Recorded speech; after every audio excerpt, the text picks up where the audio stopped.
जय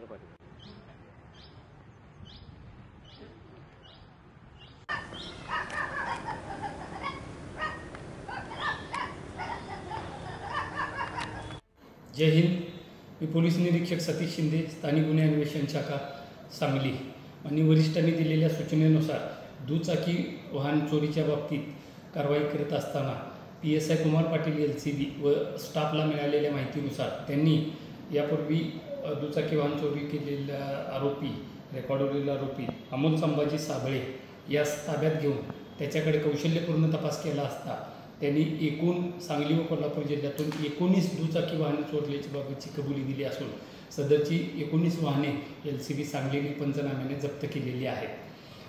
सदर 19मध्ये कोल्हापूर जिल्ह्यातले 5 वाहने असून उर्वरित सर्व वाहने सांगली जिल्ह्यातील आहेत।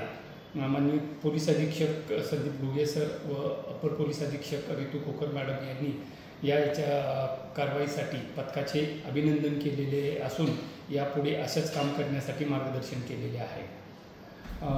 सांगली पोलिसातर्फे सर्व नागरिकांना आवाहन करण्यात येते की आपलं दुचाकीचं जर लॉक खराब झालेलं असेल तर ते त्वरित बदलून घ्यावं किंवा तसेच आपण आपल्या दुचाकी वाहनाला दुसरं एखादं लॉक बसवता येईल का या दृष्टीने काळजी घ्यावी, जेणेकरून दुचाकी वाहनांचं चोरी होणार नाही।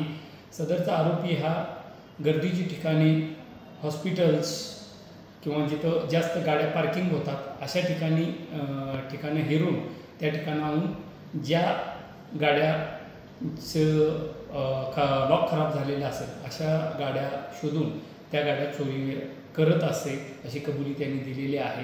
त्यामुळं सांगली पोलिसांच्या वेगवेगळी पथके LCBची व पोलीस स्टेशन स्तरावर दुचाकी वाहनांच्या साठी कार्यरत असून दुचाकी वाहनांचे जास्तीत जास्त गुन्हे उघडकीस आणण्यासाठी प्रयत्नशील आहेत। या कामी नागरिकांनी सुद्धा सतर्कता बाळगावी असे आवाहन आम्ही करत आहोत। जय हिंद।